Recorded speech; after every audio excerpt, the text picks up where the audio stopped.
Well, or the biggest fried rice.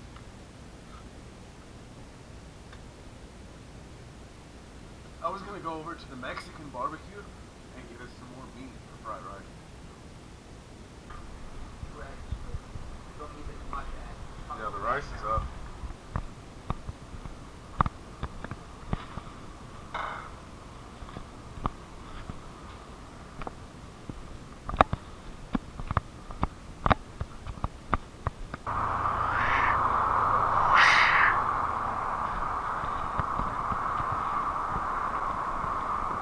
West Flamingo.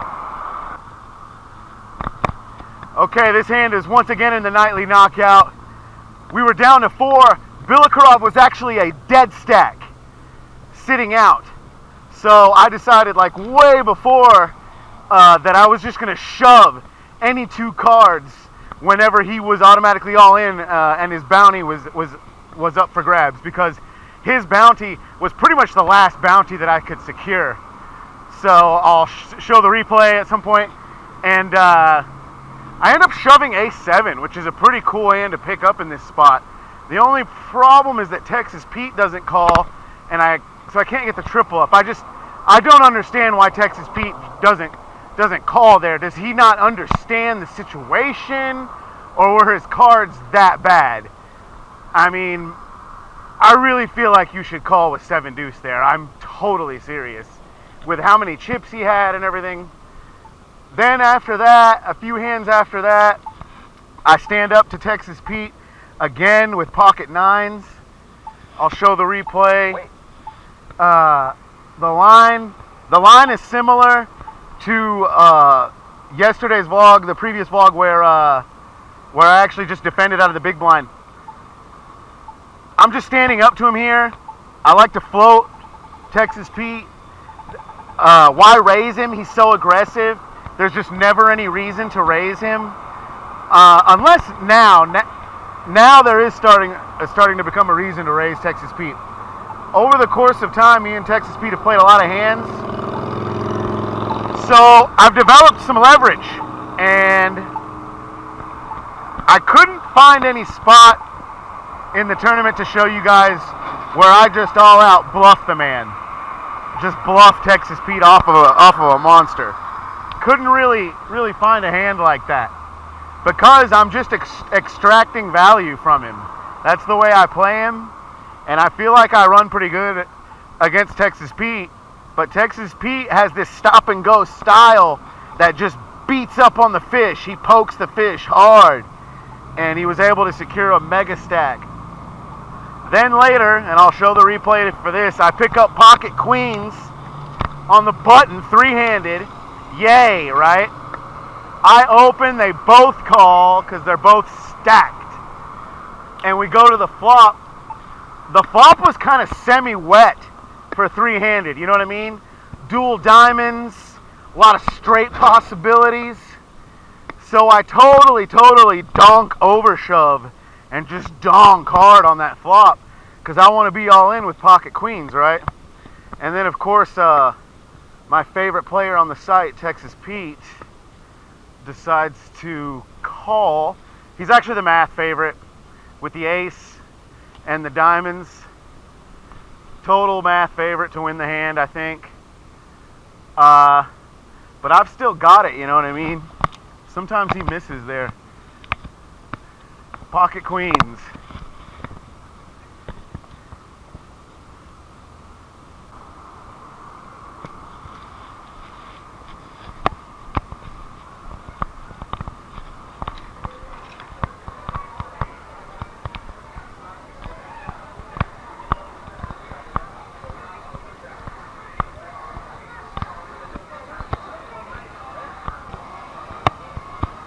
Hi, can I get 3 pounds of the Al Pastor?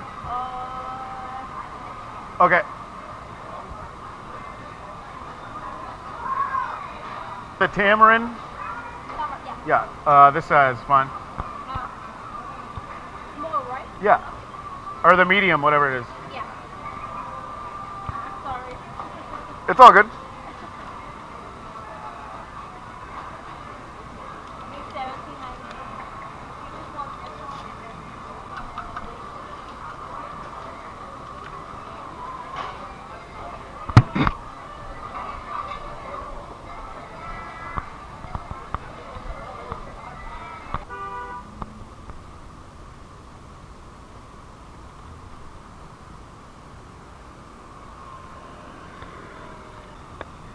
just from a money management perspective, I've always approved of tournaments because you buy in, you play till the stack's gone, or you win the whole damn thing and you go home. Cash, there's obviously a much more artistic analysis of when you cash out and when you leave a poker game.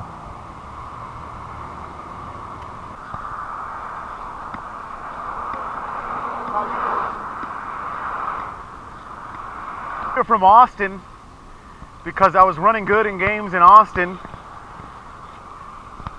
There were some players, there were a handful of players in Austin who I felt like were better than me at the cash games. Particularly Rudy. There's a hand, I should analyze this hand. I opened with ace king. This is in a four-handed 1-2 game because everybody is sitting out smoking weed and shit. And this is at Nate's game. So I opened four-handed, ace king. It goes call, fold, and then Rudy in the big blind flats. Rudy will bluff, you know, he's capable of bluffing, capable of barreling 3 streets, all these things. We end up checking down this completely dry board because I opened for like $15 with ace king. He, or the next guy, out of the small blind, I open, dealer folds, small blind shoves like $57. Rudy calls, it comes back around to me. My stack was at like about 400 bucks, and I didn't feel like raising this spot. In hindsight, because I don't know how I feel about shoving in cash games. I do it way more now. This hand that I'm discussing occurred 2 years ago.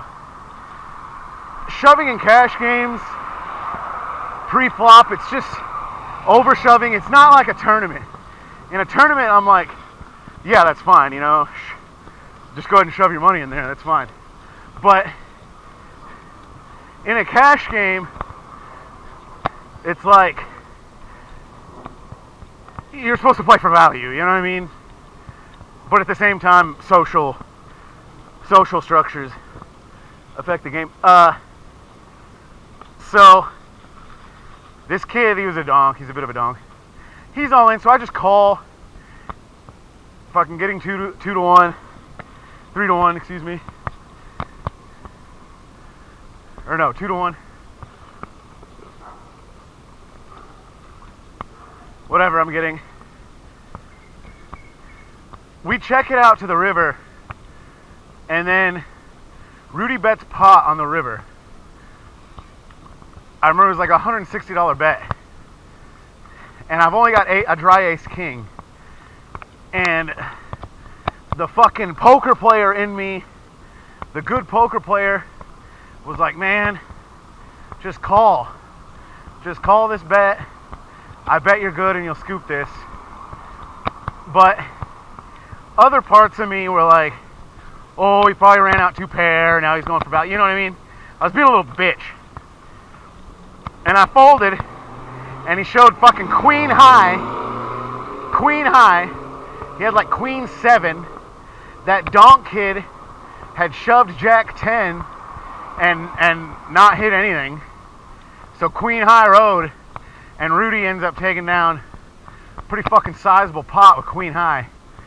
So I want to thank Rudy for that hand, because honestly that spot changed my approach to 1-2. I love Zachary Elwood's books. Zachary Elwood's YouTube channel is fire. Zachary Elwood's the man.